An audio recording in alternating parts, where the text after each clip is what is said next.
Okay. Welcome everyone to this webinar series on the street design manual.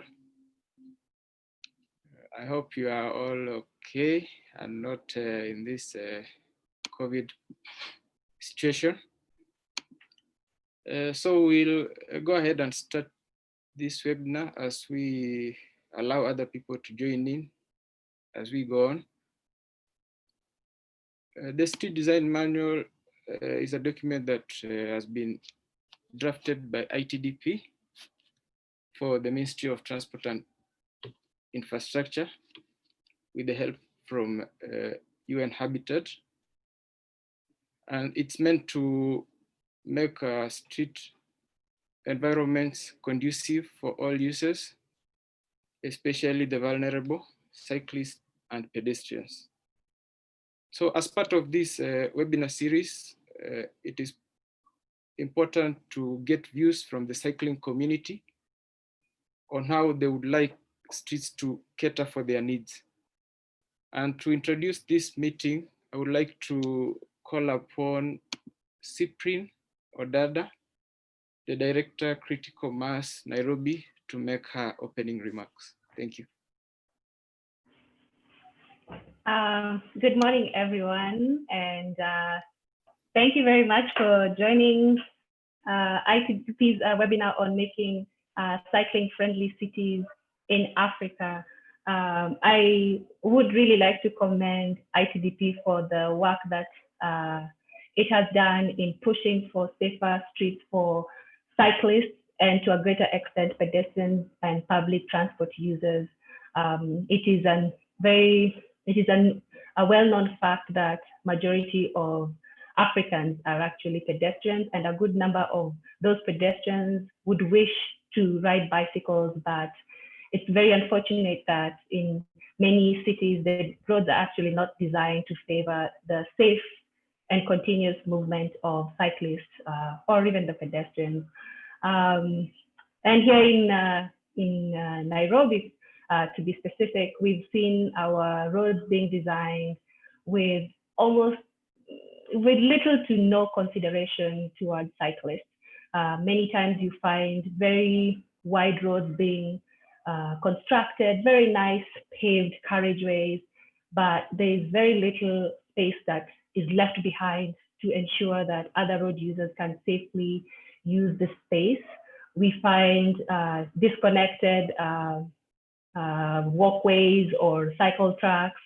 We find that sometimes we have cycle tracks, yes, but they are so dangerous that majority of the cyclists would rather risk their lives using the carriageway than use the cycle tracks.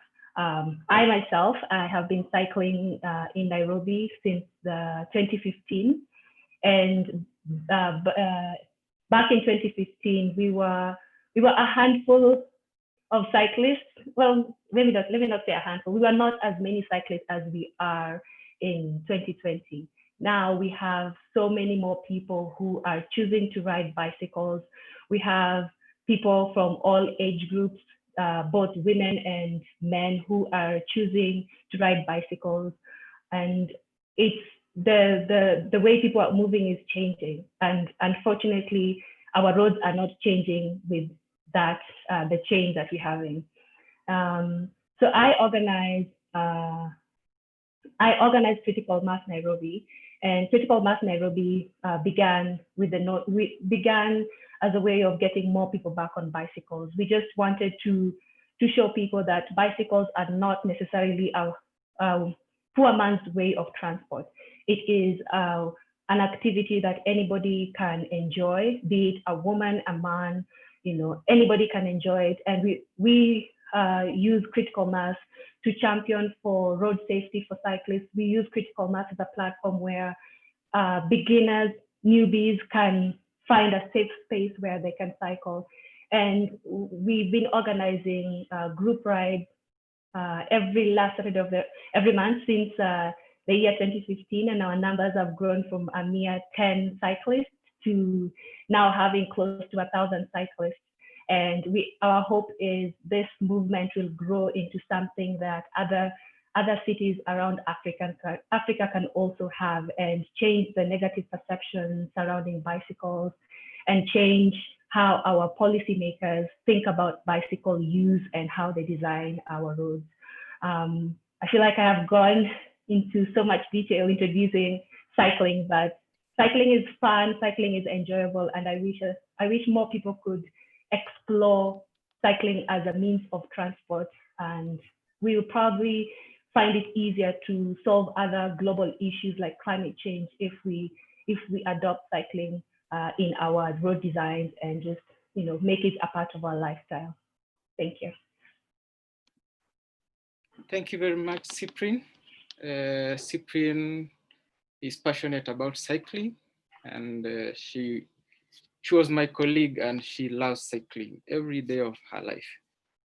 And I believe our efforts in making sure that cycling is perceived as a preferred mode in Nairobi will bear fruit very soon.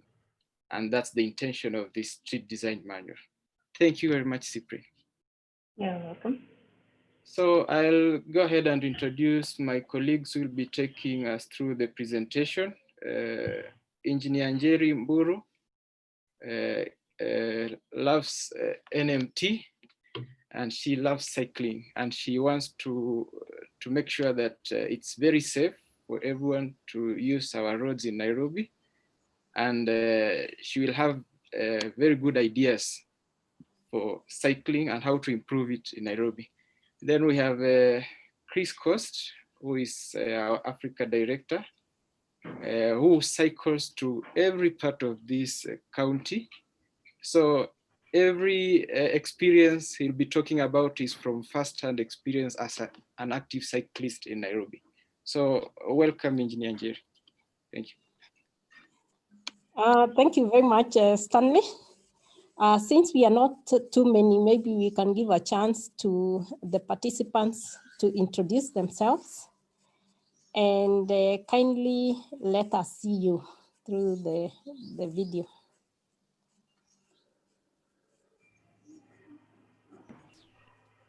We can start with Tahir.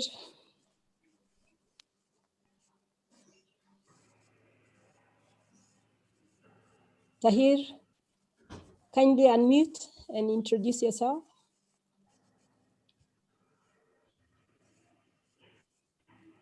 Okay, we can go to John Washira.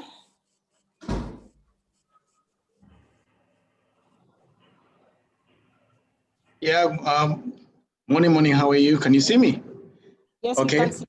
Yeah, so my name is John. I'm part of the cycling group in Mombasa, so I'm just interested to give any inputs in this discussion, but I think it's a very good initiative from your end.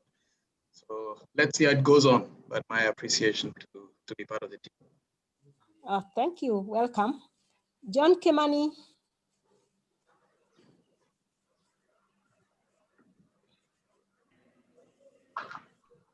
My video has been disabled, but I will proceed. My name is John Kimani, founder Critical Mass Mombasa.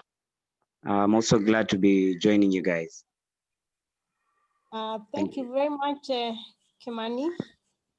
Tahir, you're back. Yes, welcome. Hi. Kindly Hello, introduce. Hi. My name is Tahir Said. I'm also a keen cyclist from Mombasa, and part of the. I am also quite eager and to participate in all the potential matters coming up, whether physically on the road or on the groups. Thank you. Okay, thank you, Tahir. John Omwamba.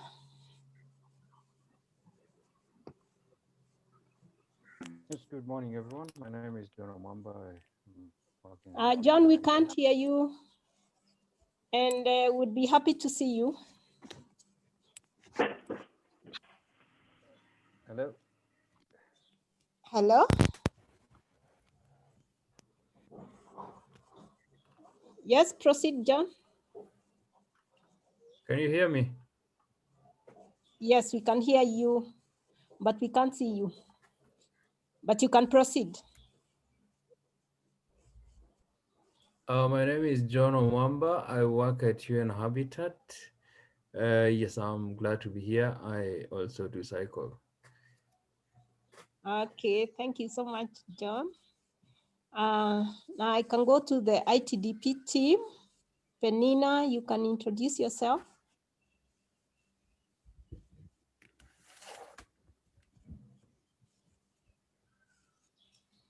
Penina, can you hear me?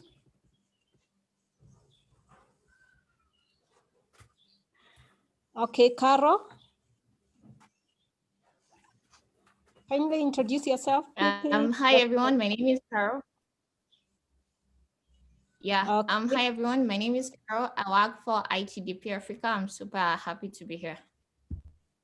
Thank you so much, Caro. We didn't see you though.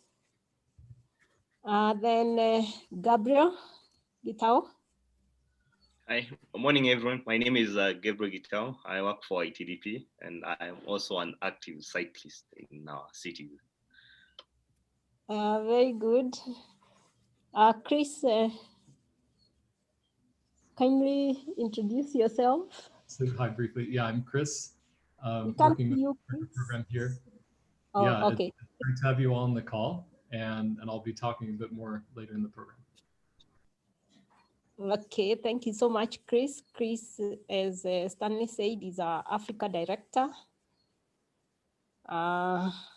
Who has not introduced us? Penina, are you on board? Okay, it looks like Penina is cannot hear us. Okay, so today we are going to take you through the street design manual for urban areas in Kenya. We have been taking stakeholders through the manual. This is the stakeholder engagement process. And we thought it's very critical to meet the cycling community. We were actually expecting more people. I hope they'll join us as we move along. So I'll take you through the introductory sections, and then I'll invite Stanley, who will take us through the next sections, and then Chris will come in and take us through the rest of the presentation. So I'll just take a minute to load, to share the screen.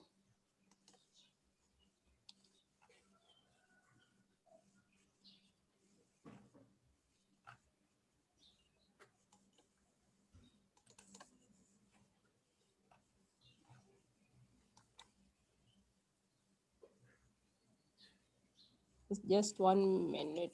Let me correct that.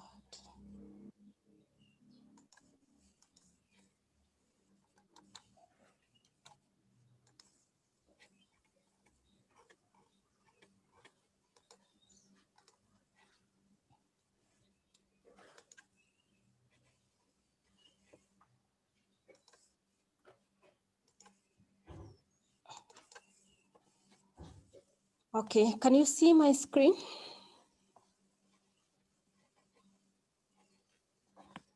Hello? Yes. Yes, yes, we can. Okay, thank you. Yeah, I'll start by introducing ITDP. ITDP stands for Institute for Transportation and Development Policy. We promote equitable and sustainable transport, including public transport, walking, cycling, and we are working throughout the world. Our headquarters is based in New York, and our Africa office is, or rather the headquarters is in Nairobi, but we have other offices in other parts of Africa, like Cairo, Kampala, Dar es Salaam, and so on. So briefly, that is ITDP. As Stanley mentioned, the Street Design Manual for Urban Areas in Kenya is a manual for design of urban streets or urban roads, prepared by, the draft has been prepared by ITDP for the Ministry of Transport and Infrastructure. And this initiative has been supported by the Global Road Safety Facility through World Bank and the International Climate Initiative. So why do we need street design standards? Perhaps the first thing we must ask ourselves, how do our people move around? Studies have shown that in Nairobi, 40% of our people are walking, and 41% are using public transport. Cycling, the percentage is still low, but I believe it can grow higher. In Mombasa, we have most of our people walking at 45%, and 36% are using public transport. Currently, only 1% are cycling, but the number is growing. As Cyprian mentioned, our roads are still very unsafe, and also the perception. For Kisumu, we find most of the people are walking at 53%, and we have several other modes of transport. But what we have seen is that when it comes to construction of the roads, and Cyprian mentioned this, the roads are constructed mainly for the cars. They are designed mainly for the cars. You find also the design also includes parking for cars, but there's hardly any facilities for walking, and no facilities for cycling, and no facilities for people to meet and discuss or just enjoy themselves on the streets. And also there is no facility for organized street vending. That's why you'll see, like this is the Outer Ring Road in Nairobi. This road was constructed just not so long ago. And you can find that you see this gentleman walking with his child. There is nowhere to walk. He has to walk on the carriageway, and it is actually very unsafe. Our roads do not have crossing facilities, and you can see like these children in Kisumu, Nairobi Highway. It's very dangerous for them to be crossing such wide road on a day-to-day basis, every morning, every evening. It makes it very unsafe for the pedestrians to move around. Also, the cycling facilities are missing. You can see this cyclist is having to use the carriageway, and it becomes very dangerous. They are so exposed to the very fast moving vehicles. This is Kisumu, Kibos Road. And you can see again, cyclists have to use the carriageway because there is nowhere else. There are no facilities for cycling. And even you can see the pedestrian facilities are missing, but investments have been made, or money has been used to construct the carriageway. But we often forget that 80% of the people who are walking, cycling, or using public transport.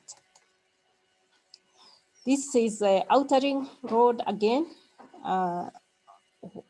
What you can see here was supposed to be a cycle track, but you can see the way it is designed, it's not appropriate for cycling. First of all, it's not continuous.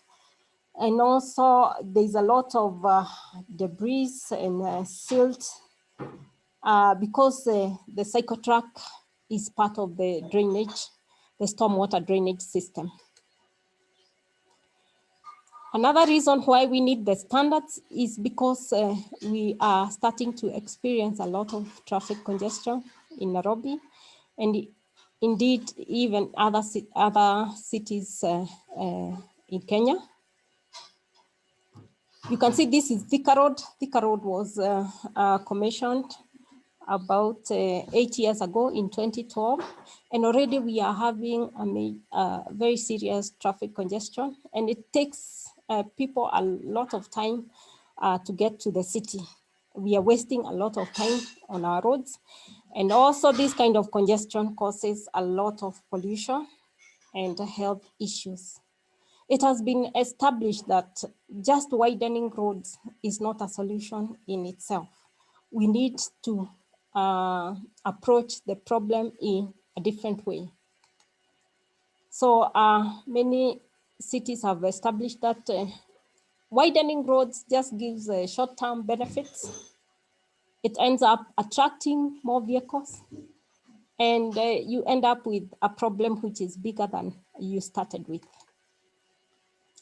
So there's need for a paradigm shift from the car-centric street designs that we are having currently to a more inclusive approach where we also consider the public transport, cycling, people who are walking, that everybody who is using the road is fully catered for. And it is happening in Dar es Salaam. This is one of the BRT corridors in Dar es Salaam. And you can see that the pedestrians have their space, very safe, wide walkway. The cyclists also have their space. Then we have dedicated bus lanes for the public transport or the BRT. And finally, we have the space for the mixed traffic, the private cars and other motorized traffic.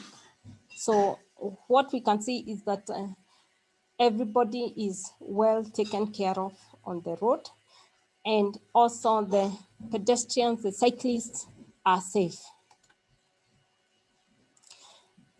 And now we have the COVID-19 situation. How are cities responding to this? We find that many cities, because many people are concerned about using public transport because of the social distancing, so many cities have come up with pop-up bike lanes, many kilometers of bike lanes. For example, Auckland in USA, they have done 119 kilometers of bike lanes. Paris, 50 kilometers of bike lanes. And you see these bike lanes can later be converted into permanent bicycle tracks. And these studies, ITDP did some studies, and the responses we were getting from Nairobi, Kisumu, Mombasa, more or less the same responses. And top on the priority is dedicated cycle tracks for the cyclists to improve safety. This is Nairobi. And you can see again in Kisumu, top on the priority is separated cycle tracks, then better lighting, better road condition, and so on. Mombasa, again, dedicated cycle tracks. Most of the respondents were very concerned about that. And there are other concerns like sexual harassment, especially for the ladies, and so on. Yes, now comparing what would consider as a highway and often what is being designed today with an urban street. A highway will focus on movement of vehicles largely.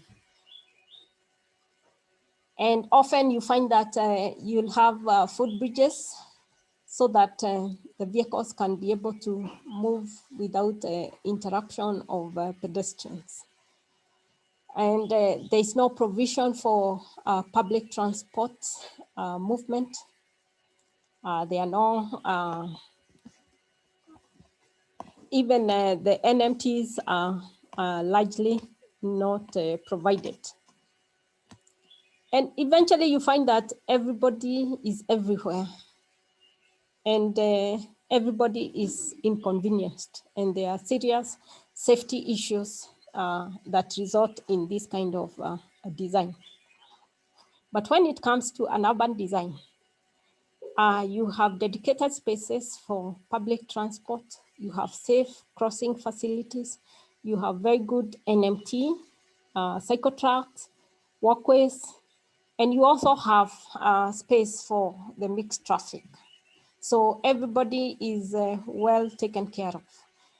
And very important is that there is speed control so that the vehicles are not moving so fast, endangering the pedestrians and other road users. So the street design manual has 8 chapters, starting with the introduction. Chapter 2 is on complete street design principles. We have chapter 3 on priority networks. Chapter 4 covers street elements. And then we have chapter 5 on street templates. Chapter 6 is on intersections, which are very key for safety of NMT users.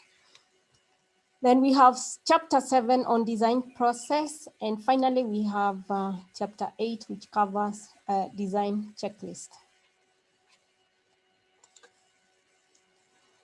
So I'll go through the street design principles.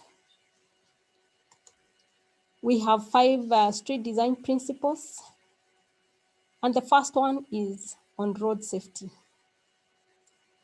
And maybe at this point, we can stop briefly and observe a minute of silence for the 2 cyclists who passed on recently due to road crashes.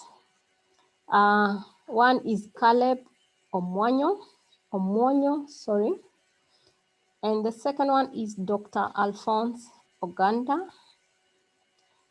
And I believe there are many others we may not even know who may have been crushed on our roads.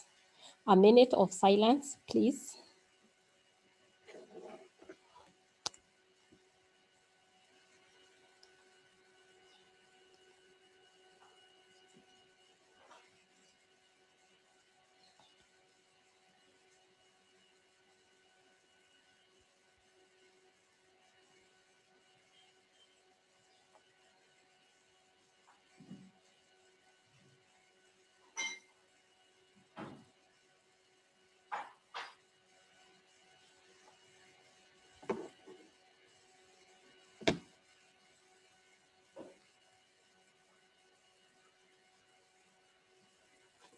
Yeah, thank you.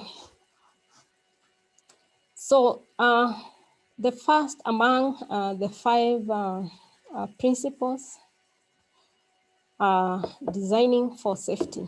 We need safer roads, especially for the NMT users.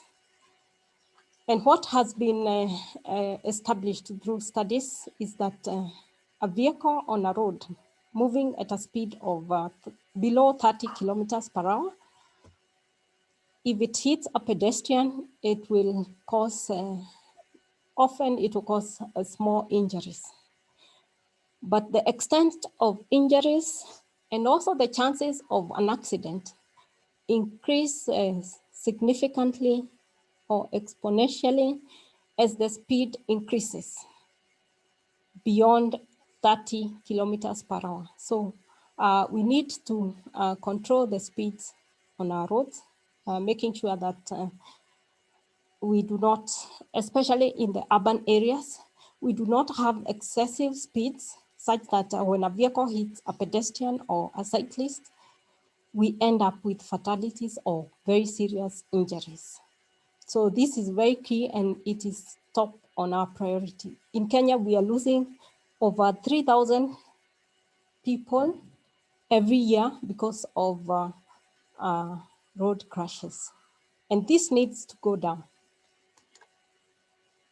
So it's very important, like for streets which are shared, the local streets, where the speed should be less than 15 kilometers. And on those streets, we can have a shared space where people can walk together with the vehicles, because the vehicles are moving slowly. And you can also have the cyclists mixing with the vehicles. On the collector streets, where the speeds are higher at about 30 kilometers per hour, it's important to separate the pedestrians from the mixed traffic. But we can still have cyclists share the carriageway with the vehicles. But when we get to the highways, where the vehicles are moving quite fast, it is very important that we separate the pedestrians, and also the cyclists have their dedicated or protected cycle tracks, so that we can improve their safety. The second principle, that the underlying principle, is efficient use of our road space. What we find is that we keep increasing the width of the road for cars. And this will not work, because when we focus on cars, we can only be able to transport so many people. But for the same space, if we use an elevated road, we can be able to increase the number of people we are transporting, but not by so much. If we really want to maximize the number of people that we are transporting on the same space that is available, we need to have dedicated lanes for buses, so that the public transport vehicles are not held up in traffic. And that way we can be able to transport very huge numbers. In a place like Bogota in Colombia, we have a BRT system which is able to transport up to 45,000 people per hour per direction. So you can see once you introduce the dedicated bus lanes, the number of people you can be able to transport on the same space increases significantly. The third principle is universal access. We need to accommodate people with disabilities. And indeed, the people with disability are entitled to reasonable access to places and transport services. So it's very important. You can see there in this photo, this is part of, I think, Outer Ring Road. And there are no facilities for people with disability. It's difficult to move around if you're a person with disability. We should design our roads so that people with disability are able to move around without necessarily having to be assisted. It's also very important that our designs are gender sensitive. It's well known that women travel differently from men. Most often you'll find that women will be carrying luggage. Often they'll be carrying children. You'll have expectant mothers. And also women are more concerned about safety and security and harassment on the road. So when we are designing our roads, if we can design a road which is safe enough and clean enough for women, then that road will be good for everybody. The fifth principle is modal hierarchy, and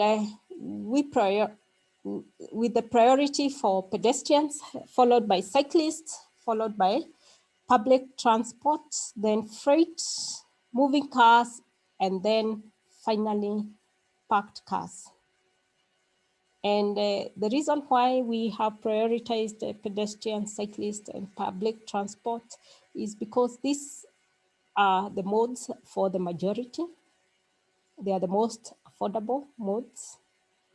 They are the modes that do not impact on the environment. And they are healthy modes, like walking and cycling is very healthy. So this street design manual prioritizes the three modes, pedestrians, cyclists, and public transport. I'll then go briefly through the priority networks, starting with the walking. We need to make our streets very walkable, very permeable, so that you can use different routes to reach your destination. And the walkways need to be integrated with the public transport. And we need to make our streets very nice so that more and more people can choose to walk. And also we need to come up with the cycling networks and public transport networks. For the mixed traffic networks, we need to ensure that it is safe for the NMT users by making sure that we control the speeds of the mixed traffic vehicles, by making sure that there are several ways of reducing their speeds, by speed bumps, or even making sure that the lanes are not too wide in the urban environment. And also controlling the number of private cars that are accessing the urban space. We need to come up with a cycle network plans so that somebody cycling can be able to move around comfortably in a network setup, instead of disjointed bits and pieces of cycle tracks. This is the proposed Kisumu cycle network in the Kisumu mobility plan. We have also proposed a cycle network for Mombasa. This is still in progress, work in progress. It's yet to go through public participation.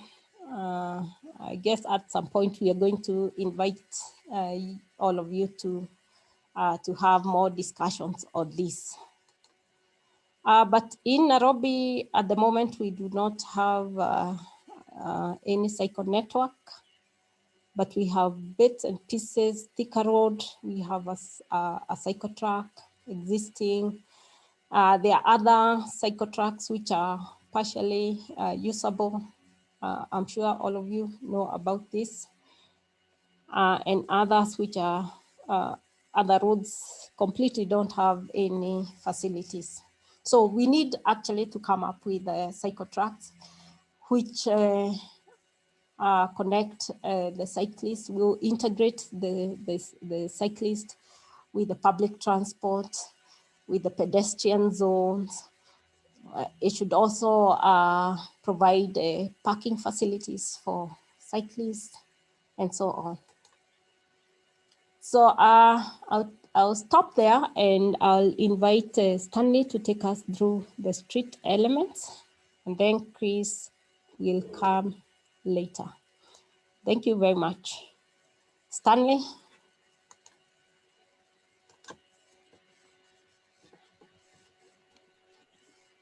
Okay, thank you very much, engineer. I'll just share my screen a moment.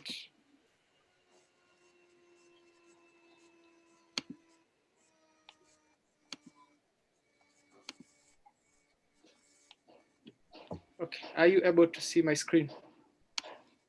Yes, we can see your screen. Okay.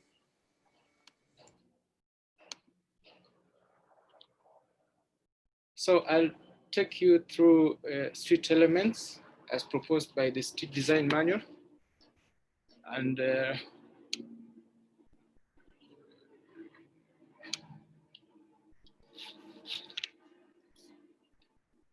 these are the street design elements of a street. A typical street should have at least a footpath, cycle track, and there should be dedicated cycle track to make it safer to cycle. Depending on the right of way, should also have bus rapid transit lanes dedicated, proper landscaping, and also for modern urban streets, because of the aspect of street vending, should have dedicated space for street vending. Street design should also provide for utilities to prevent having to dig up empty spaces. Utility providers need to be provided with utility ducts and spaces dedicated for them for smooth flow of NMT traffic and maintenance of the NMT infrastructure. So as you can see here from the street design manual, these are the recommendations for a cycle track. Should be positioned between a footpath and the carriageway and raised above the carriageway to prevent water flow on the cycle track. The cycle track should also have a buffer from the carriageway to protect the cyclist and also prevent encroachment from the carriageway. Street design manual recommends one bollard on the cycle track so that it can allow two cyclists to pass either side. But you know, most of our streets have two bollards that can only allow one cyclist to pass through. The use of bollards is mainly meant to prevent encroachment of these cycle tracks by tuk-tuks and motorcycles. Also, cycle tracks should be made of smooth surface material, preferably asphalt or concrete, because paver blocks have uneven surfaces with time. So I'll go through some of the examples we have on our roads. This is a very new road. Everyone, some of the people should have, I think, should have experienced some of these challenges on our roads. This is Outer Ring Road, a very recent project and very capital intensive. But you can see what happens to the cycle track. Very smooth carriageway, very good traffic flow. But now when it comes to the cycle track, the contractor decides to leave it the way it is. There is dirt, there is I hope that's not a manhole. So it forces this cyclist to actually use the carriageway.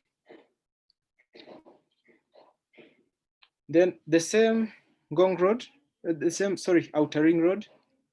This is near the intersection with the Mutarakwa Road. So the design of this road is meant that this service lane goes above the railway line.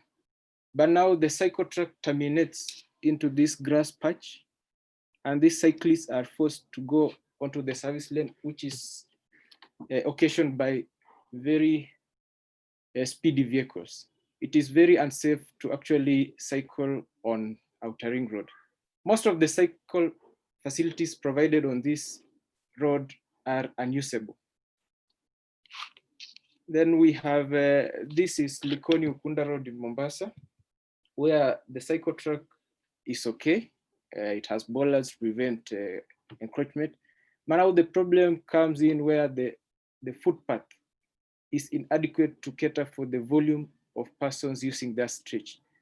So cyclists are one of the most considerate people I've met on this road when it comes to respecting pedestrians. So they rather use the fast moving carriageway and let the pedestrians use the cycle track. So this in turn endangers their lives. And we need to make sure that street design caters for volumes of pedestrians so that they don't encroach or overspeed on these cycle tracks, forcing the cyclists to use the carriageway. This is also in Mombasa, whereby the footpath cannot accommodate the volumes of pedestrians. So the pedestrians in turn prefer to use the cycle track.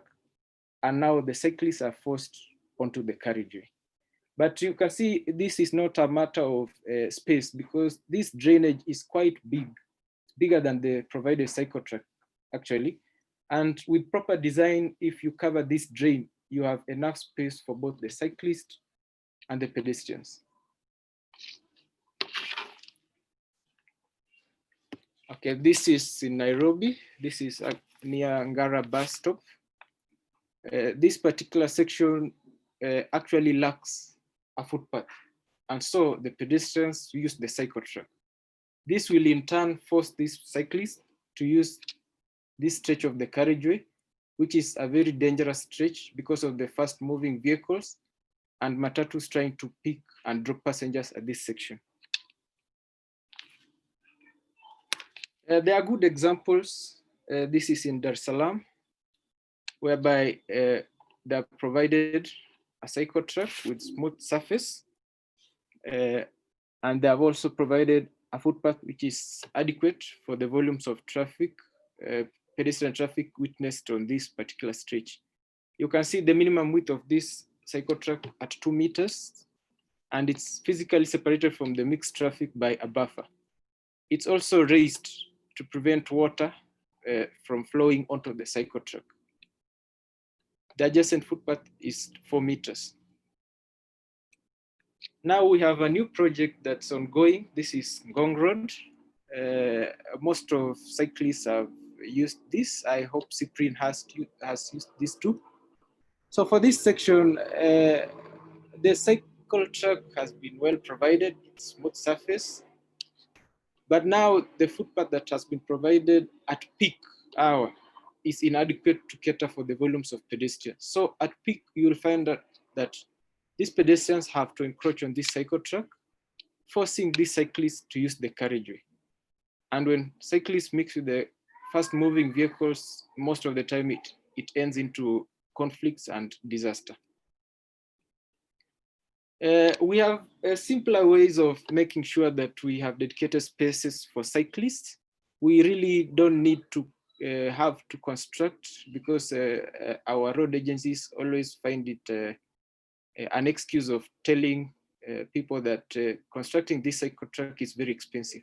But now you can see this is in Kisumu, an example of where the existing carriageway was wide enough. So the county decided to create some space for cyclists by introducing these flower pots. It just creates a buffer between the fast moving vehicles and also makes it safe to cycle. But unfortunately, this could not go on as expected because of some pressure. I think maybe lack of coordination between implementing agencies. And so we are still hoping that the project will get back on track. And we pray for the cyclists who use this stretch to also lobby and make sure that dedicated spaces for cyclists are provided, as the Constitution of Kenya ensures that every right of every road user is catered for. So we don't need to neglect cyclists on our stretches. So we hope that this section of this road will cater for cyclists. Then these are some of the bad examples of using paver blocks to provide for cycle tracks. These paver blocks are provide for uneven surfaces for cycling, very uncomfortable. And the street design manual proposes the use of asphalt or concrete. As you can see on the top left photo, I think the design of the road decided to use the cycle track as part of the drainage to to channel water from the carriageway into the drain. This is very uncomfortable to use to cycle. And you can see now these paver blocks here. This is the entrance at the University of Nairobi main campus. Very uneven surface and must be very uncomfortable to cycle on. So we need to use asphalt and concrete to make it comfortable for cyclists to use our streets. Now, when it comes to bus stops and cycle tracks, the street design manual gives a clear indication that these bus stops and cycle tracks need to work in tandem such that the cycle track needs to go behind the bus stop.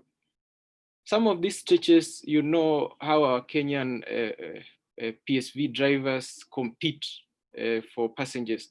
And so when they are entering these bus stops or exiting these bus stops, they are driving at very high speeds and not minding the pedestrians or the cyclists using this stretch.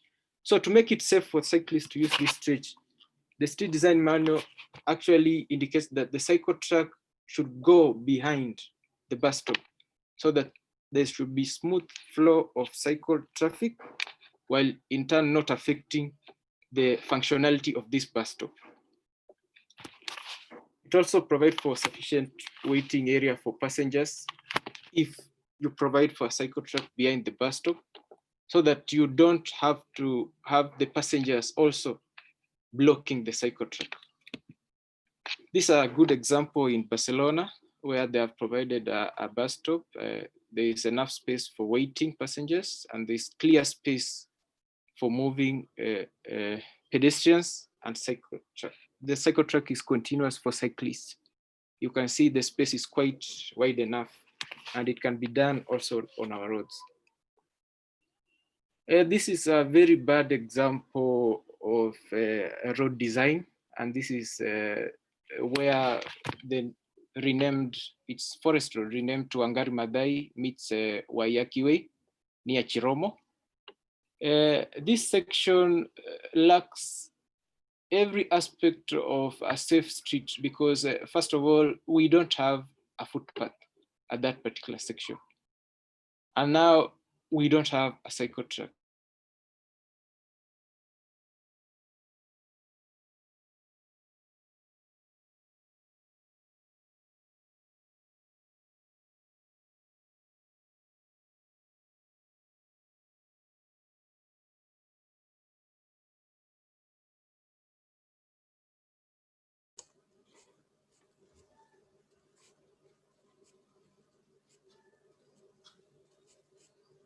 Stanley, we can't hear you.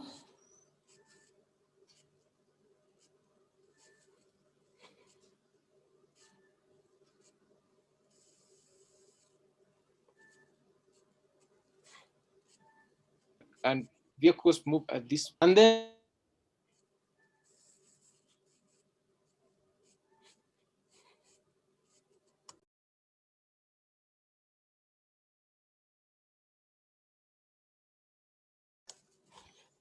It looks like Stanley is having a problem with his network. Let's see. Let's give him a minute.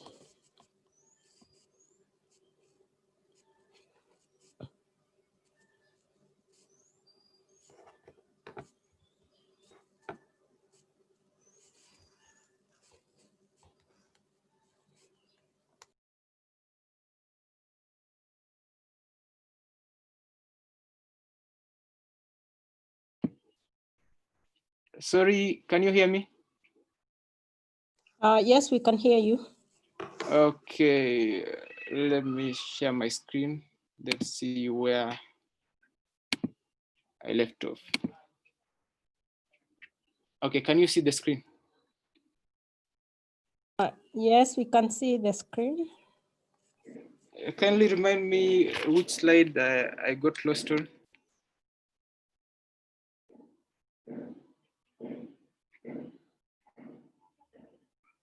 Hi, Stanley. It cut out at the slide just before the footbridge where you were talking about Waiyaki and the situation there. Okay, Waiyaki, okay.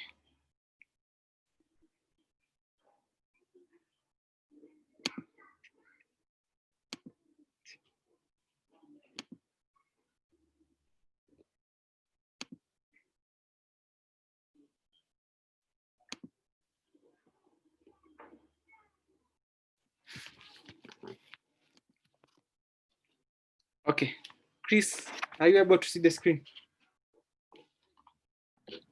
Yes.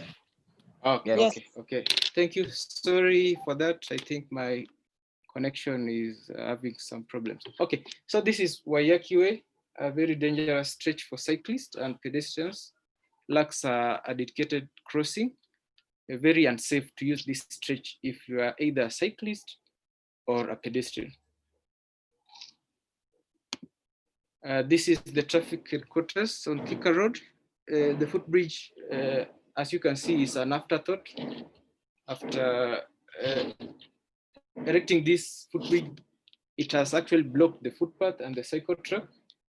Makes it very uncomfortable to cycle at this stretch. So the cyclist actually is forced to go to the carriageway where vehicles move at this stretch at high speeds, endangering their lives. And also these footbridges are not accessible to persons with disabilities. We have used them before and they are quite uncomfortable and dangerous at night. You know, most of these footbridges are used by street families, either during the rainy season or at night, and become dangerous when you try to use it at night. Elevators and escalators to facilitate this footbridge are quite expensive to construct and implement on our highways. So the street design manual proposes that we use raised zebra crossing. We call them tabletop crossings, whereby the level of the cycle track and the footpath on both sides is at level, connected by the raised tabletop crossing. So pedestrians cross at the same level. There's no level differences. This tabletop crossing also acts as a speed reducing component on the road because vehicles have to slow down to go over this crossing. A good example is this one in Dar es Salaam, whereby it's a tabletop crossing, allowing pedestrians and cyclists to actually cross at the same level on both sides of the road. So the vehicles have to go on top of the table crossing and they in turn reduce the speeds. The most interesting part of this particular project in Dar es Salaam is that once the BRT buses started stopping for pedestrians, now the adjacent traffic started stopping for pedestrians. And now it's a norm in that particular city that at every tabletop crossing, vehicles give way to NMT users. That's cyclists and pedestrians. Kenya Urban Roads is trying the same concept on Gong Road, which is very commendable. This is a tabletop crossing on Gong Road. You can see level crossing for pedestrians, and the vehicle has to navigate this tabletop crossing, which means it has to slow down. When you slow down speeds of moving vehicles, you make it safer to cycle or walk on such a street. And then we have a sad story of disappearing tree covers on our roads. Cyclists who have used cycle tracks or streets in cities that have high temperatures like Mombasa would really love to have a tree canopy across the cycle track to cover them from the direct sun. But this is Ngong Road in 2015 with a lot of tree cover providing shade. Now this is Ngong Road in 2017. All the trees have been cut down, and you can actually notice that the carriageway, the yellow lines showing the carriageway, they did not actually need to cut down these trees to provide this carriageway, because the section that on the lower picture, the section that had the trees has not been used by anything. So they could have actually maintained these trees, provides cover for NMT users, makes it quite comfortable for NMT users to use our urban streets. A good example is this road in Delhi. They maintained the existing tree cover, just shifted the cycle track and footpath. And you can see they have actually indicated the cycle track is a 2-lane cycle track. So every cyclist must observe this direction, makes it safer, no conflicts. The footpath there has tactile paving for people living with disabilities to access their destinations. So we can actually construct our roads by maintaining the existing tree cover and even adding on it instead of having to cut down trees to provide the carriageway. This is a recent example. This is Nairobi this is directly opposite GPO, just next to the Uhuru Highway, Kenyatta Avenue roundabout. This is a utility installment. But now the problem is not the utility installment. The problem is the cycle track, the NMT infrastructure here was constructed after the utility has been provided, which means the designer had a choice to either navigate around this utility installment or negotiate with the utility provider to shift it. But now you can see it has actually run into the utility installment, and the cyclist has to get off the bike, get into a conflict with the pedestrians, and then continue with this journey after that. So the street design manual actually caters for such eventualities, because in urban areas you must have utilities and you have to cater for spaces for such services. The same on utility management. This is on Ring Road. Yeah, this is on Ring Road. Some utility providers use these ducts to provide, like you can see, this looks like a power line. But now the problem is the covers. They face vandalism, theft. So frequent maintenance, routine maintenance of these stretches to make sure that it is actually safe for cyclists to use such a stretch. If you're cycling at night at this stretch, you are more likely to get into this ditch. So we also need to use materials that are not prone to vandalism or theft, and also make sure that these utility ducts have routine maintenance to make sure that they look as smooth as you can see this picture on Delhi. In Delhi, they have used a cover which is at the same level with the cycle track. So it does not actually affect the flow of traffic or cycle traffic on this section. It's on the same level, it's smooth, it's actually fine grained. You hardly notice that there's a manhole cover on that particular section, to avoid such instances like this one on our Kenyan road, where the manhole cover has been removed and nobody is bothering to get it back to the original position to make it safer to use that street. So I'll take this opportunity to welcome Chris to take us through the street templates. Thank you. Great, thanks, Stanley. So let me move to the next section of the manual and take us through to the end. I hope you can see the screen now. So the next chapter, great, thanks for confirming. The next chapter in the street design manual includes some typical street templates. And what we wanted to do here was to take the typical rights of way that you would have in Kenyan cities, ranging from 6 meters all the way up to 60 meters, and show what kinds of elements could be included. Okay, and of course, these street templates need to be customized for the local conditions, but these templates can be used as a starting point to give you an idea of how you can configure the space. And this summarizes the types of templates that are in the manual. So you can see for the narrow streets, 6 and 9 meters, these would basically be designed as shared space where pedestrians, cyclists, and motor vehicle users can share the same space, provided that there's physical traffic calming to keep the speeds below 15 kilometers per hour. And then as you get a little bit wider, up to 12 meters, then you start to have potentially higher vehicle volumes. And so you need to have a separate footpath to make it safe for people to walk.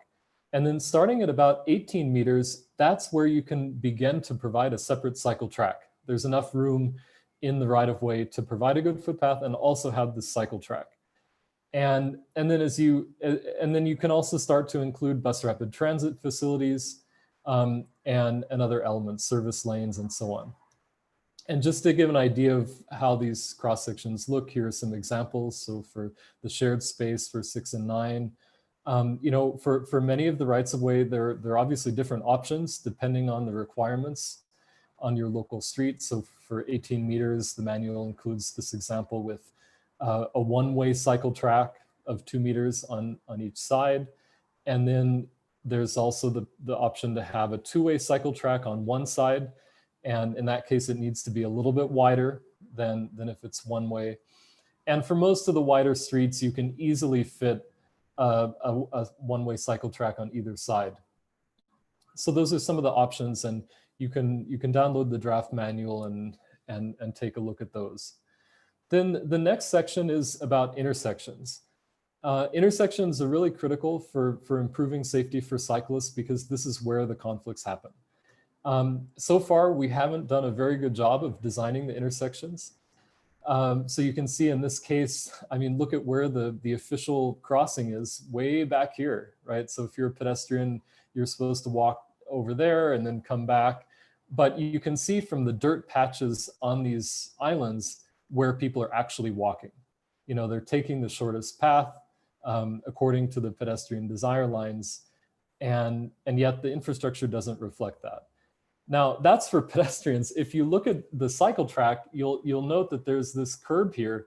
It doesn't have any brakes. The only brakes are way back here. And so if you're a cyclist, you have to go all the way back, go around this median and then go in one of those narrow slots and then continue. This is crazy, and hardly any cyclists would do this. And so people end up just riding in the carriageway. And it's extremely dangerous because you can see that there's this huge turning radius, which allows people to whip around the corner at very high speeds. So, and this is common at many junctions, and for the cyclists on the call today, I mean, you know how tough it is to navigate these intersections. You have to constantly watch your back and every other side to make sure that someone's not going to hit you. So we need to do this differently. Here are some of the key design principles for intersections.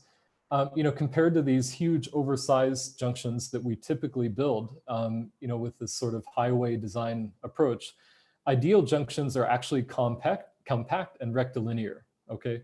They don't have such huge turning radii. You need to reduce vehicle speeds at points of conflict, okay? And that means intersections need to reduce speeds, not increase them. If you widen the space, that has the effect of increasing the speeds, which is the opposite of what we need to do. We need to minimize crossing distances so that you're not in that conflict zone for so long. You want to cross the 2 lanes that you need to and then get back into a safe area. Always assume drivers are distracted. Lots of drivers use mobile phones while they're driving. You just have to assume that they're not paying complete attention. And so you have to compensate for that in the street design. Corner radii need to be much tighter than what we normally design. Typically the center radius of a large truck, which is known as a WB15, is only 12.5 meters. So we don't need to have larger radii on our streets. It just makes the intersections unsafe. So here are some examples. We're actually updating the intersection section of the SDM UAK to try to bring in more examples of how you can provide safe cycle facilities. So I'm showing a couple of other examples of the type that we're planning to bring into the manual. This is for an intersection that we've been helping to design on Ondiek Highway in Kisumu. where you can see the provision. It's a protected intersection design, in it basically otherwise known as a Dutch style intersection, where you provide these much tighter corner radii to ensure that when vehicles cross the path of cyclists, it's as close as possible to a right angle. And that way you have much better visibility, and you also reduce the crossing distances for both pedestrians and cyclists. And then similarly, if you have a roundabout, you need to provide a protected path for cyclists all the way around the circle, right? So having these islands to define the space, and it's only at these final openings where cyclists and vehicles need to come into conflict. So those are some examples of how we can improve the intersection geometry. It's equally important that we look at the finishing, because a lot of cycle tracks, if you've tried to use the cycle tracks on Jogo Road in Nairobi, they all have vertical curbs. The curbs like 100 mm, 150 mm high. And so there's no way a cyclist can get on that. And even some of the more recent cycle tracks in the Nairobi CBD, like along Kenyatta, they have very steep curbs, and it's really uncomfortable to ride. So we need to focus on having smooth ramps, the same way you would design a good ramp for pedestrians to have universal access on the footpath. We need to do the same thing for the cycle tracks. And you can see that in this example from Dar es Salaam, where they've created this very gradual slope, but they've also paid attention to the detailing, the interface between the different materials, making sure that the asphalt meets the paver blocks and that meets the asphalt of the cycle track, without any any abrupt level differences. Great. So that's the the last design section in the manual, and then finally it talks about the process. And this is what a process should look like. You can see it starts with data collection, and I'll give some more details on that in the next slide. But the idea is that, we typically do some data collection these days, but only about cars. We count the number of cars and we leave it at that. We need to have a much more comprehensive process. And then based on that, you would develop the designs and go through a review process.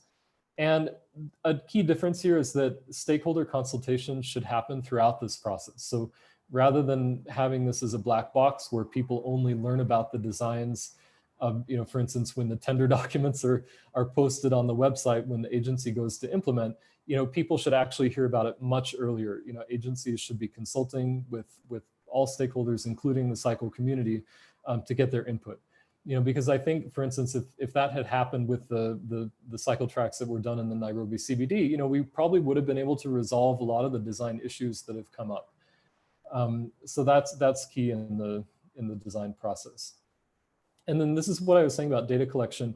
Rather than just counting the cars and making that the only input to the planning process, we should really have a comprehensive data collection exercise at the beginning of any street design. And so that includes auditing the existing walking and cycling facilities, doing counts of the pedestrians and cyclists, inspecting the way that pedestrians and cyclists move at intersections and the conflicts that they face, and then looking at other elements like vending, lighting, public transport, so that you can develop a holistic design. And finally, having a thorough topographic survey so that you can capture things like the location of the existing trees, so that we don't have to just cut them down. We can actually incorporate them in the design. So that's on design process. And lastly, just to show some of the the opportunities that there are, we've been going through a lot of the designs for ongoing projects in the major cities in Kenya, and one of the most challenging aspects is that none of these ongoing projects include cycle tracks. And so we're going to spend billions of shillings to rebuild these key roads in our cities, which happen to have the highest number of crashes, but we're still not going to have cycle tracks even after having spent all that money. So that's something we definitely need to change. And I think with the help, it's great that the cycle community is becoming more vocal, and especially after these tragic deaths that have happened in the past weeks, really making your voices heard, and so we can actually have these designs changed. And because there's space to do it. So a lot of our streets have a really wide right of way. This is Moy Avenue. It can be transformed to have the BRT and have a very high quality cycle track and have a much wider footpath. So there's a lot that we can do with the space. And this is an example where you have a large budget, you're reconstructing the whole street, but we can actually make these changes more quickly, like Stanley was saying with the example from Kisumu and the Kisumu Triangle project. On Jogo Road, we can easily take up the extra space that's there and develop a protected bike lane, and it can be done quickly. It doesn't have to take billions of shillings or years to implement. If we have the political will to do it, we can get it done now. Great, so that's the overview of the manual. So thanks for everyone for listening to the presentation, and we look forward to some discussion now.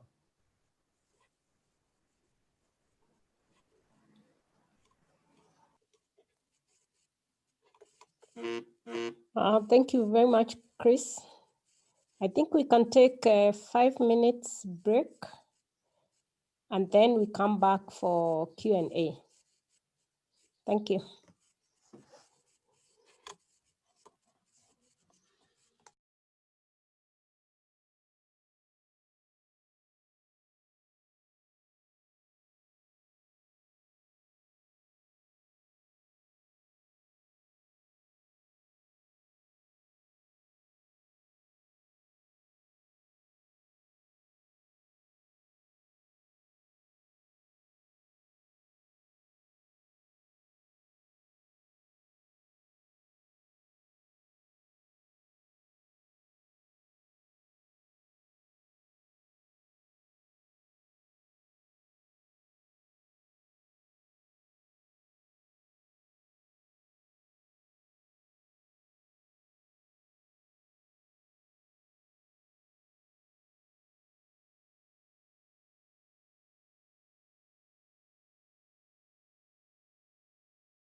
So, hi, morning, everyone, and welcome back.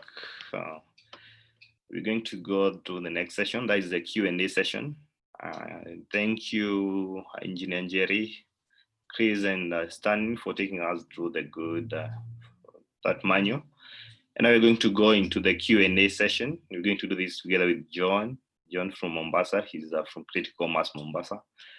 As we are all aware, we've tried cycling in our cities and we've got a lot of experience on how we get harassed. The cyclists they're not respected by the motorized traffic. So we've got a lot of experience to share, and I'm just going to welcome you all to share experience on how you handle the cycling and the best way forward on how we can improve cycling in our cities in as much as we want to adopt the street design manual. There are so many ways in which we can improve cycling in our cities. So I'll welcome you, John Kimani from Critical Mass Mombasa. You can start us off and give us maybe your experience of cycling from Mombasa before we go into the Q&A session. Yeah, thanks. Thank you, Gital. Thank you to all the speakers for today from ITDP. We are proud of what you guys are doing, and it's a really good initiative. It supports what we also advocate for, safer streets for cyclists and safer roads for all road users. Again, like I said, my name is John Kimani, founder of Critical Mass Mombasa. We are glad, just like Critical Mass Nairobi, we have followed in their footsteps, and we started small, and now we are glad we are doing big advocacies, including the very recent World Tourism Day event that happened in Mombasa. So we are grateful for the different platforms that we're getting every day to be able to voice out the issues of cyclists and also get the idea out that cyclists are part of the society and part of people who can share the road with the rest of the people. My video is misbehaving, so it's okay. I'll just continue without the video. Maybe we just go ahead and go to some of the questions. Thank you. We can go ahead and look at some of the questions that are being posed. Tahir has a question. Can Tahir, welcome. Go ahead and ask the question that you had posted. Hello, good morning.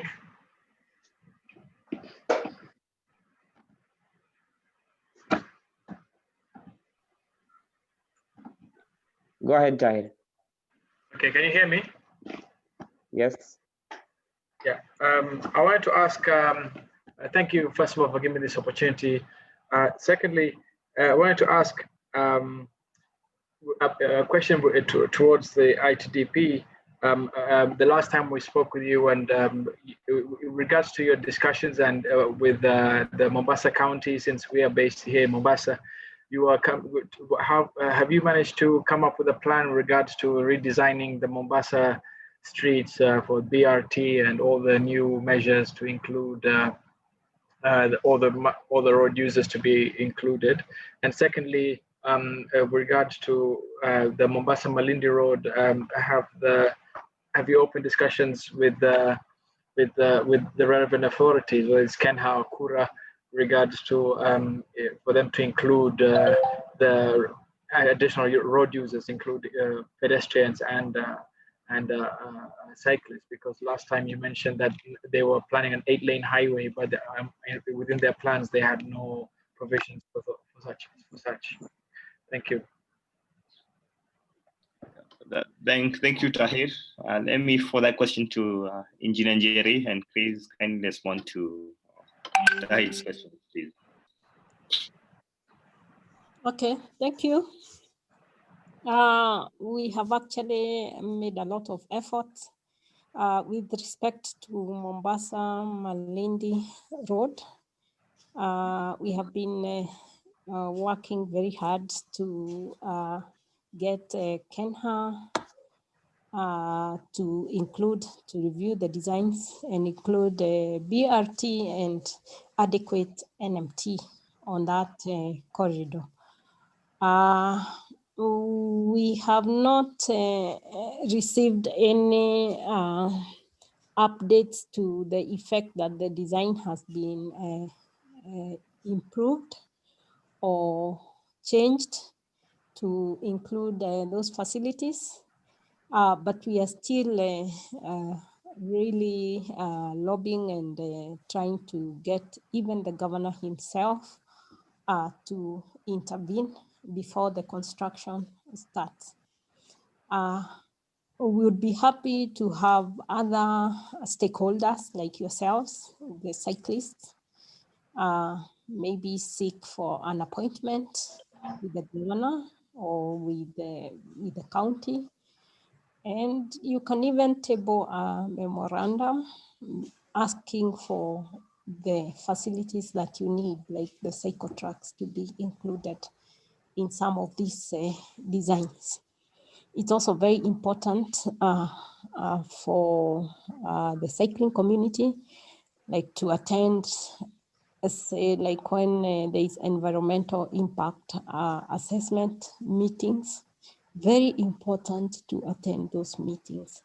You need to be heard. People need to know that they are cyclists in this country, and we need even more cyclists. And cycling needs to be safe. It's a very healthy mode of transport, and it's very affordable. So it needs to be made safe by providing the right facilities on our roads.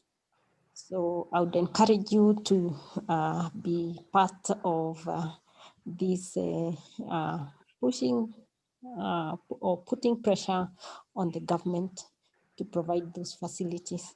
Thank you so much. If I may add, on Sunday, as John Kimani had mentioned, we were part of a group. There was a team that was Spin Kings Kenya, cycled from Nairobi to Mombasa, and a group of us went to Voi to meet them, and then to cycle back to Mombasa with them. And we did 160 kilometers, and we were received by the governor, Honorable Hassan Joho. And in his speech, he was extremely positive with regards to making whatever it is, whatever he can to make life easier for cyclists in Mombasa, and how he was encouraging more and more people to pick up their bikes. So as you say, it's an opportunity has opened up, and through Critical Mass Mombasa and our groups, we will try to approach them further. I mean, we want to host an event on the 20th of October, which will be Mashujaa Day. So, and then the governor will be available as well. So it will be a potential opportunity to discuss those matters as well. Thank you. Thank you.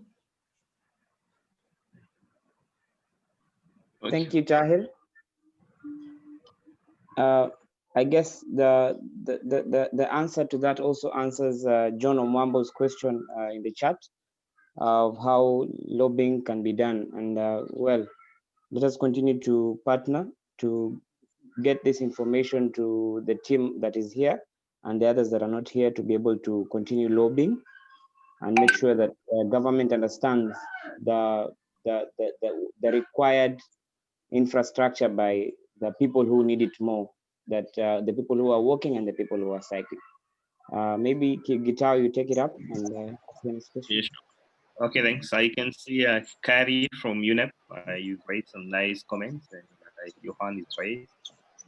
Thank you. I always advocating for the need of pedestrians. That is what we promote. Majority of people in our cities are either walking, cycling, or using public transport.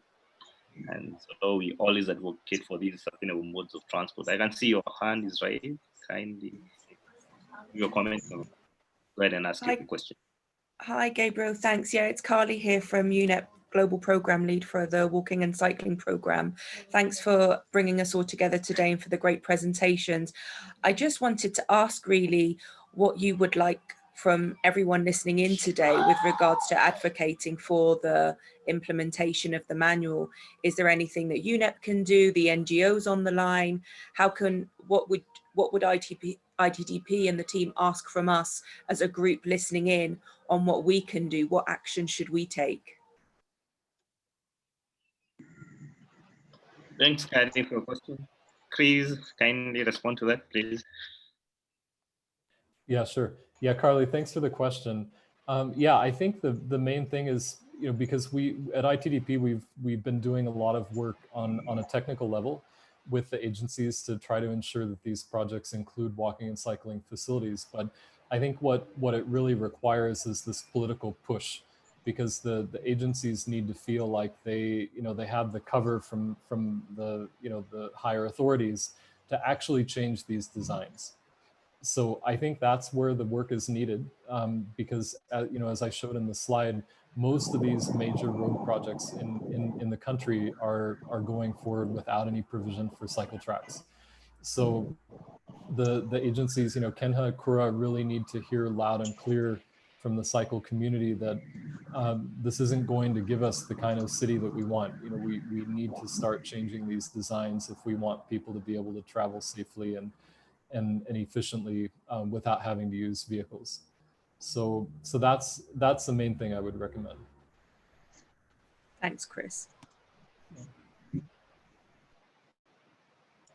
Perhaps if I may add something else that I would suggest is that as you ride, you come across issues, maybe that pothole that Stanley showed, or anything else that may be obstructing or anything. I think we need to maybe ask the county governments to come up with a dedicated contact to receive the cyclists' comments or concerns, or to raise any issues. And it can even be it can be on a GIS platform, so that they can be able to actually locate the actual position of that problem, if it's a manhole or it's an obstruction of sorts. Perhaps that can be discussed further and we come up with a way of doing it. Thank you. Thank you. Thank you. Thanks, Carrie. Next, we can go to Anthony Kavungwi. Welcome on board. Maybe you can give us your experience on cycling, or how you view cycling, or whether you've had any challenges trying to cycle along our road corridors. So can you make your comments, or if you have any question, you can also go ahead and ask the question.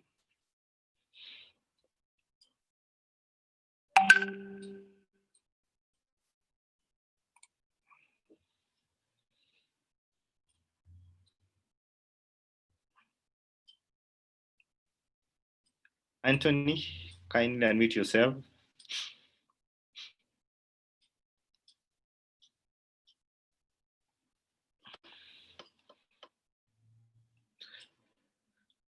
Next, we can go then to Logedi or King Kong. If you have any comments or questions, kindly unmute yourself and go ahead and ask your question, please. Okay, good evening, everyone. Afternoon, everyone. Peter from Mombasa. Sorry, I'm a bit late. I wanted to join earlier, but maybe to quickly chip in. I've been cycling. I've been a cyclist commuting to work for the past 7 or so years, and over that time, I've seen different things. And if I can put it straight, our challenges, the challenges mostly on the road starts from the driving schools. You see, the different categories of vehicles we have on the road. We'll have the trucks, we'll have the PSVs, matatus, tuk-tuk guys, and boda-boda guys. They fall in that categories. Then we have the third group, mostly made up of private vehicles. So in my daily commute, I've interacted with this group of guys, some in good ways, others in bad ways. And the major guys who give me problem are the matatu guys and tuk-tuk guys, tuk-tuk, matatu guys. And one thing I've observed over this time, most of them, it said the kind of training they went through before they got their licenses on the roads, or they just choose to be ignorant and careless. As for the people with the public vehicles, most of them have this attitude of being entitled.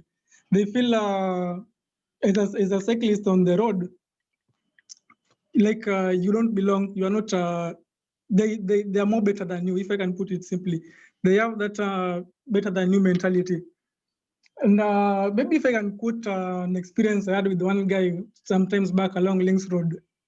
The guy came from behind me. The road was clear.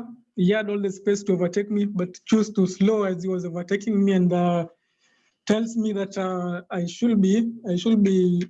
in Swahili, told me something like I should be driving, me and my thing should be off the road, pointing towards the rough shoulders of the road.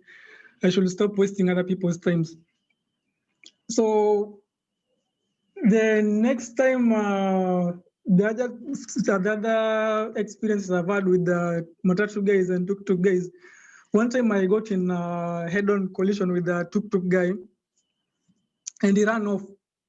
It was it was somehow getting dark, and this guy was driving and he had no headlights on, and mine were not. I was not able to see very far. So this guy, from out of nowhere, just head on. I fell off the road and the bike, and the guy just sped off. The other time also a personal vehicle. I was cycling somewhere Mombasa Malindi Highway, somewhere around the VOK area. So it's a one-way, and there was a speeding vehicle coming behind me, and on the opposite direction was a truck.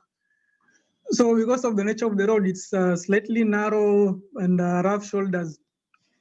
So I figured out if I just try to move slightly to the side, I could give this guy enough room to overtake if he was to slow down and overtake.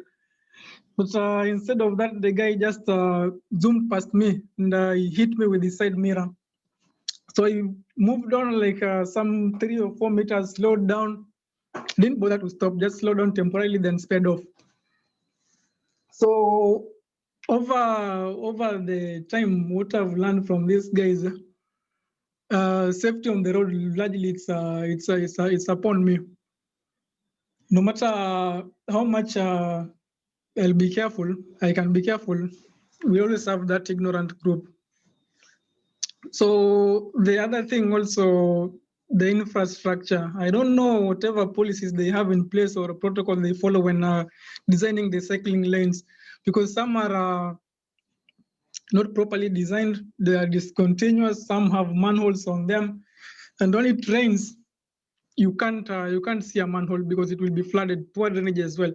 So the risk of damage to your bike and you as a person is high. So you find most of the cyclists and riders will tend to want to move back onto the road, and that has always ended up not in a good way. So what I can stress as much as we're touching road safety, we have to focus also on the driving schools. That's where part of the biggest problem comes. See, I've also tried, I was doing something like a test or something like that. Whenever I'm cycling and I see a driving school vehicle, I'll just deliberately overtake, then move in front some distance, then slow down, just to see if they'll give me the recommended distance while overtaking. And I've done that with the AAR vehicles, I think twice, thrice, and I've tried with the unique students. That's when they are with the instructors in their cars. What I noticed, the AAR guys are more observant, and they're more careful. But these are the unique and other driving schools, it's like, I don't know if they're not being told that's what they're supposed to do, or it's the instructors who just assume it just assumes things will go the way they're supposed to be. So thank you much for your time, and I hope we'll get something good. Yeah, sure. Thanks, Peter, for sharing your experience. We also face the same challenges when we're trying to cycle along our road corridors in Nairobi. We find that the drivers, especially the matatus, they rarely respect the cyclist. you're considered as you don't deserve to use the same road space.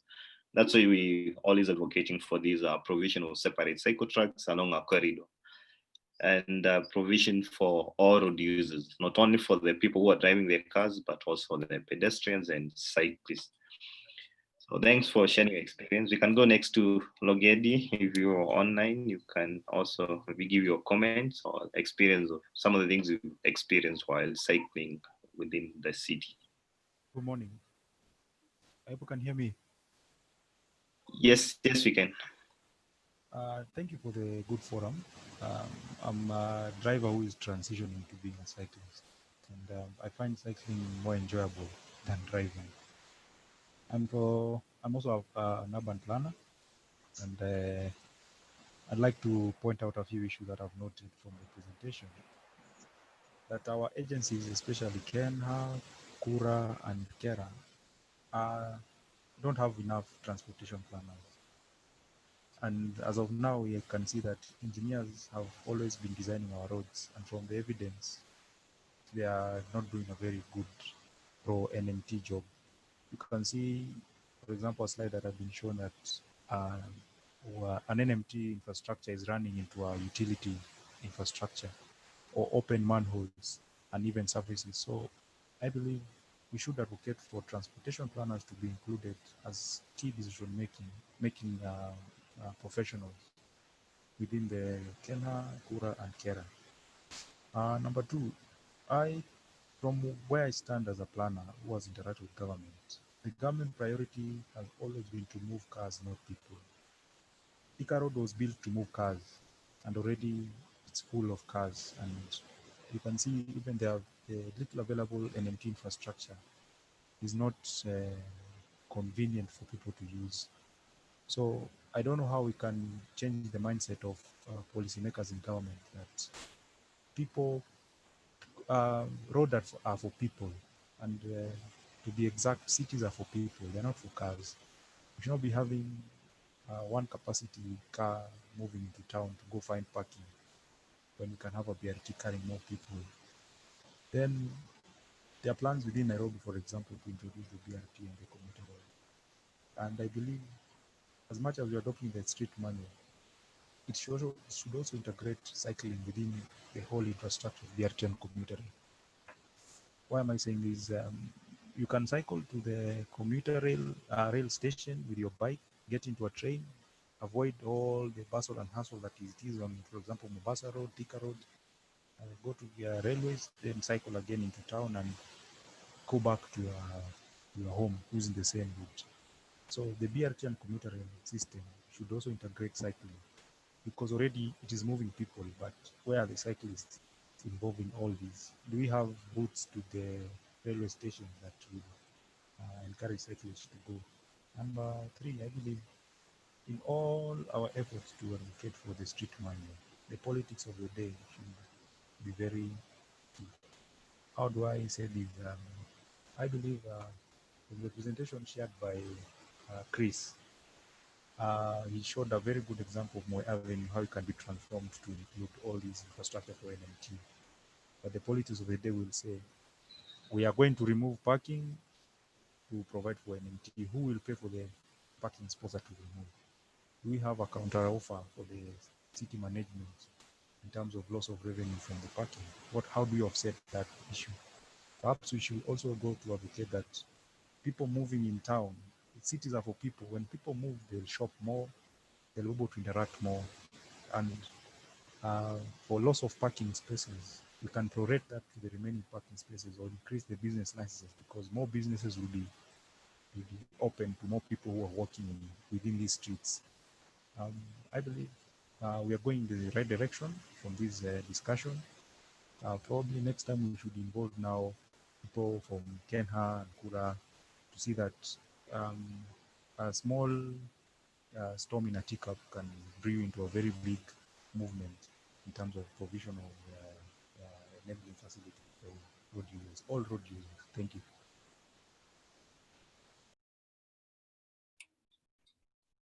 Okay, thank you, Ologedi. Please, or Engineer Jerry, you can add some comments on that.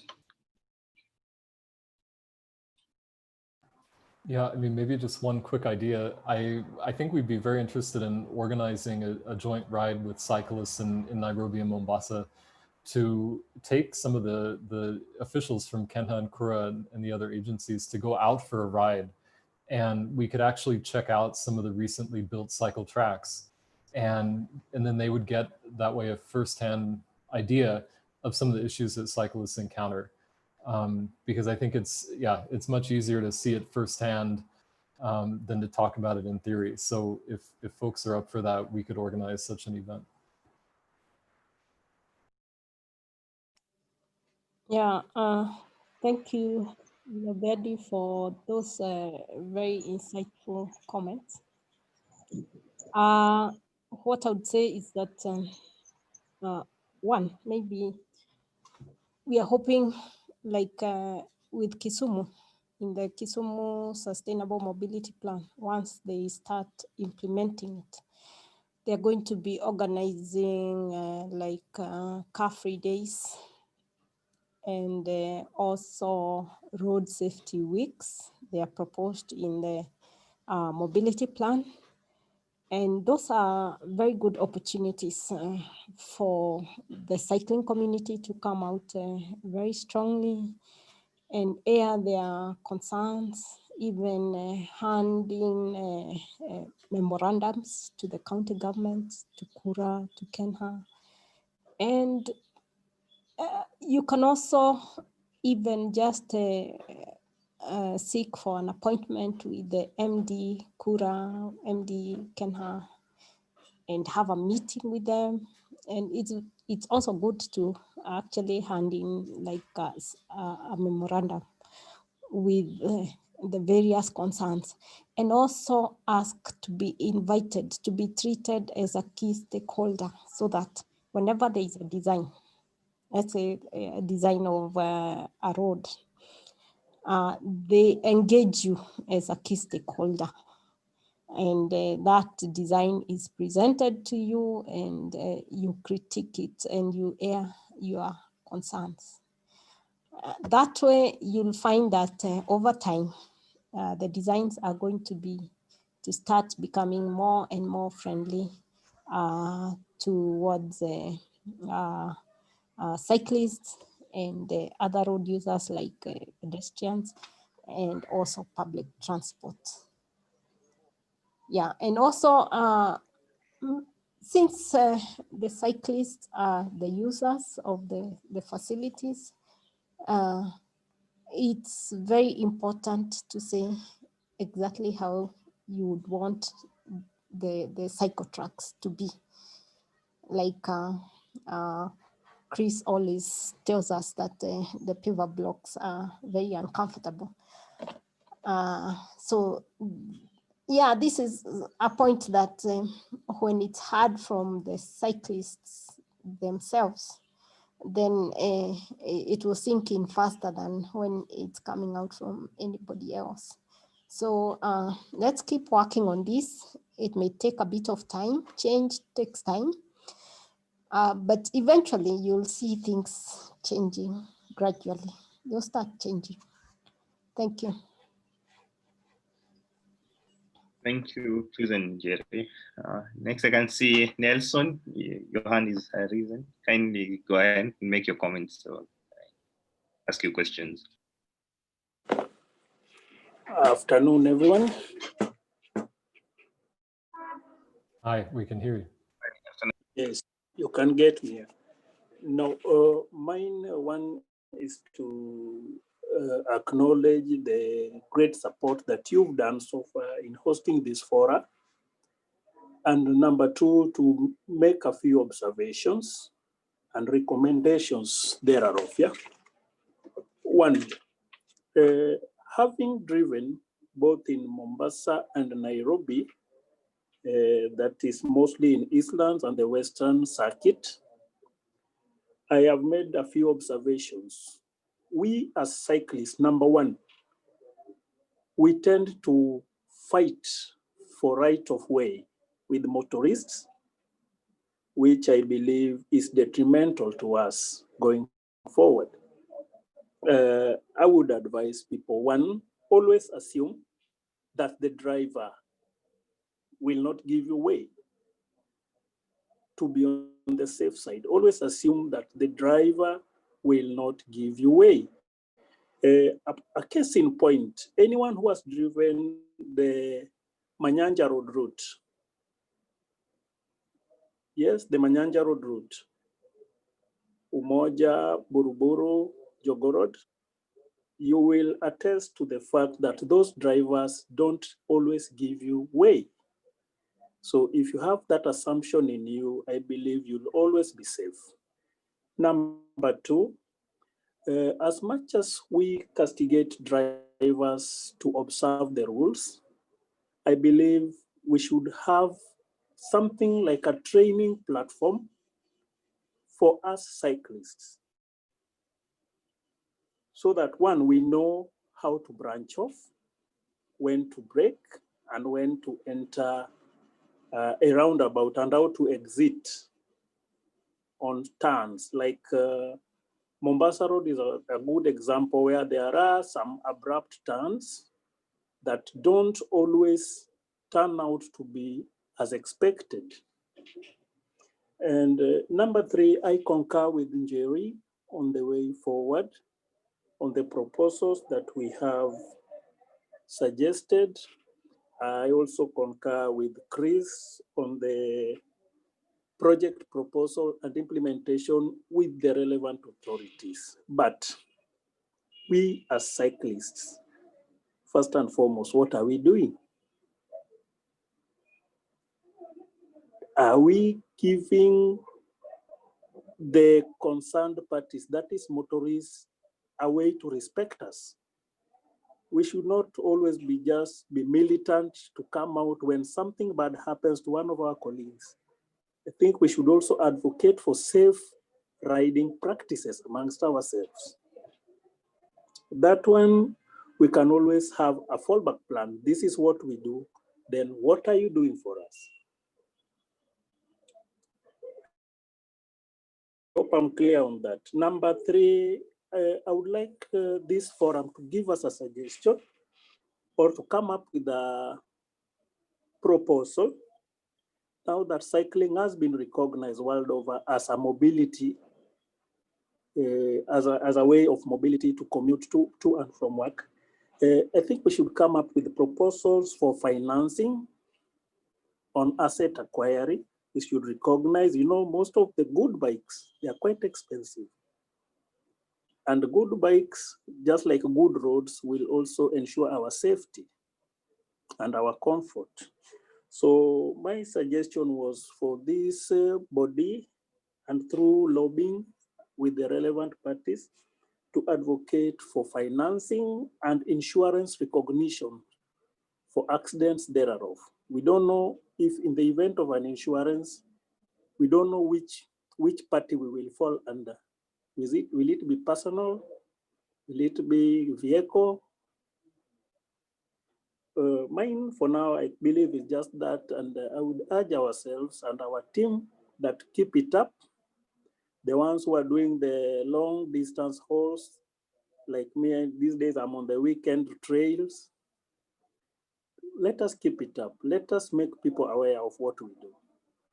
And also, we should also include the healthcare facilities, healthcare systems, to include cycling as a way of good health management system, I believe. That's all for now. Thank you, Nelson. I can also concur with that when we are cycling in the urban context, or like if you are cycling along our highways, the cycling behavior is quite different from the way you cycle in the parks. Because in the park, you're so relaxed, there's not much disruption, and you're so comfortable. But when you go to ride your bicycle in areas where you interact with mixed traffic, you need to be very careful on the lookout. So that is something we need to note, that in as much as we want, we expect the drivers to be on the orchard, we should also be very careful so that we can also have a nice and safe cycling environment. Okay, next, we can go to Anthony. Anthony, do you have any questions or comments?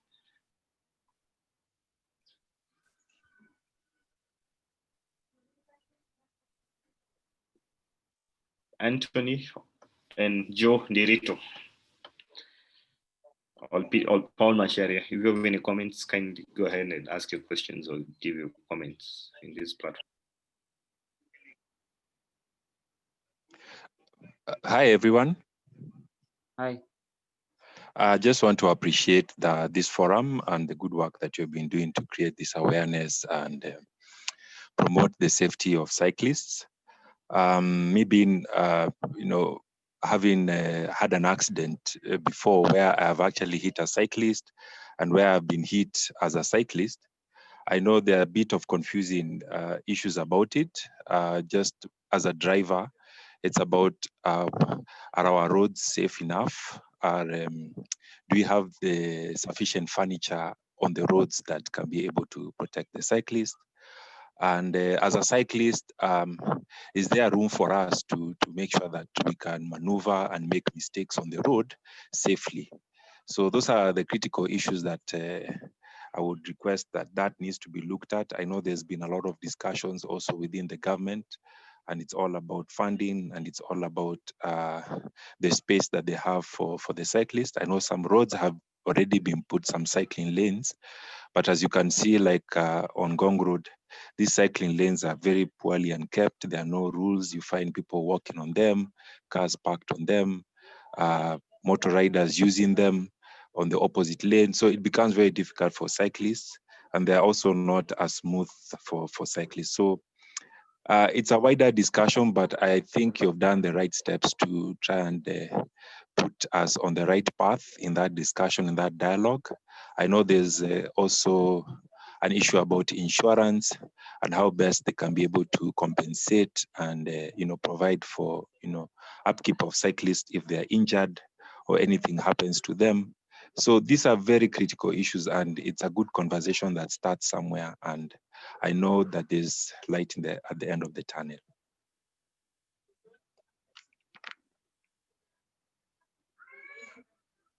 Yeah, I think that's all my comments. Thank you for the comments. Joe Dirito, do you have any comments to give or questions to ask? And Gital, maybe if I can, before we go to the next question, just to respond to that point about the road space, I think on a lot of these streets, and especially in those ongoing projects that we showed in the presentation, most of them have plenty of space. And the issue is rather the space is not being allocated as best it can. So in many cases, the carriageway lanes are wider than they need to be. So they might be 3.5, 3.75, even 4 meters per lane. So you end up allocating a lot of space to the carriageway, and so vehicles drive faster and they don't drive as safely.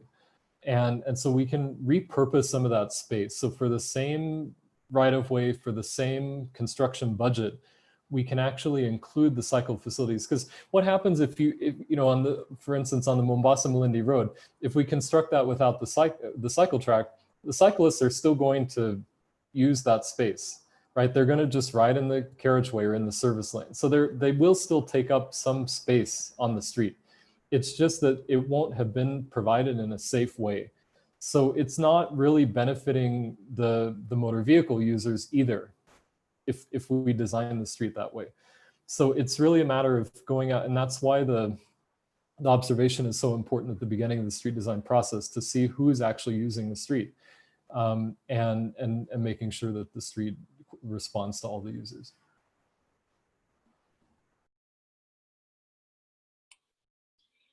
Okay, thank you, Chris. It appears like most of the participants have raised their issues, and we've responded to most of the comments in the chat box. I'll now hand over to Engineer Jerry. You can give us the way forward together with the closing remarks. Thank you. Thank you very much, Gital. And thank you very much, participants, for attending. Maybe a few points on way forward. I tend to feel that we need to pressure the government, the road agencies, the counties, to provide the necessary facilities, separate and protected cycle tracks for the cyclists to improve safety and also encourage more people to cycle. And also we need cyclists to be more visible. I know you're doing quite a lot. That needs, you need to keep up and even come up with more ways of engaging the government in all these things.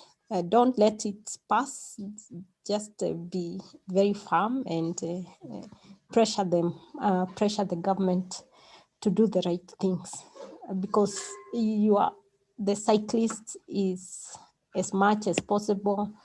Everybody should be provided for as a road user. We need to provide for the cars, the cyclists, the pedestrians, and the public transport.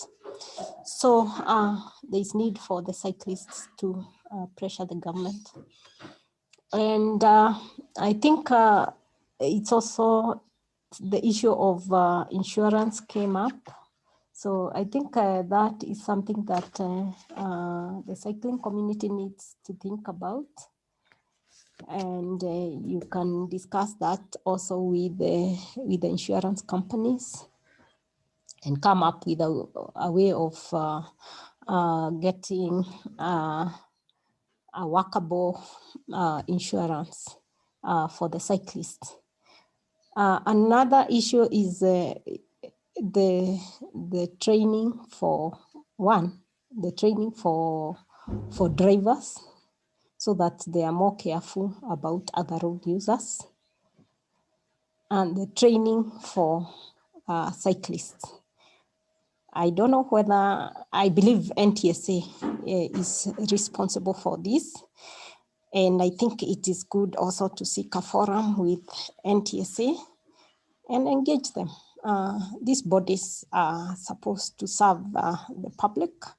So it's good that they get to hear the concerns of the cycling community, and it's good to partner with them so that when they are developing policies of the driving schools or whatever else that is coming out of there, they are remembering this, that the cycling community had raised their concerns, and those concerns will be considered, I believe. So thank you very, very much for finding time to attend this, this meeting. We'll be engaging you more and more. Currently, we are working on the Mombasa transport policy, and we had a chance to meet the cycling community in Mombasa. We'll keep discussing more and more.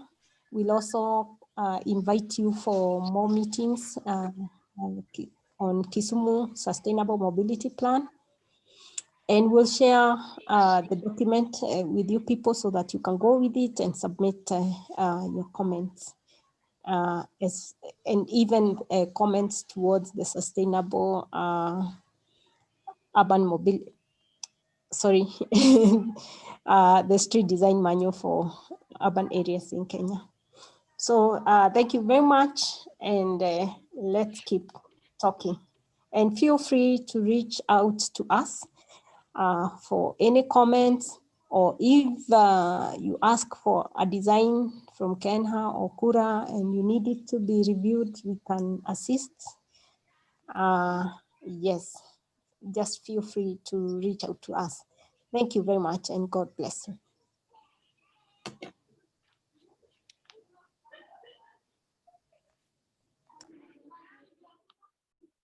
Thank you, Engineer. I think we've come to the end of our meeting. I just hope that you're going to stay safe.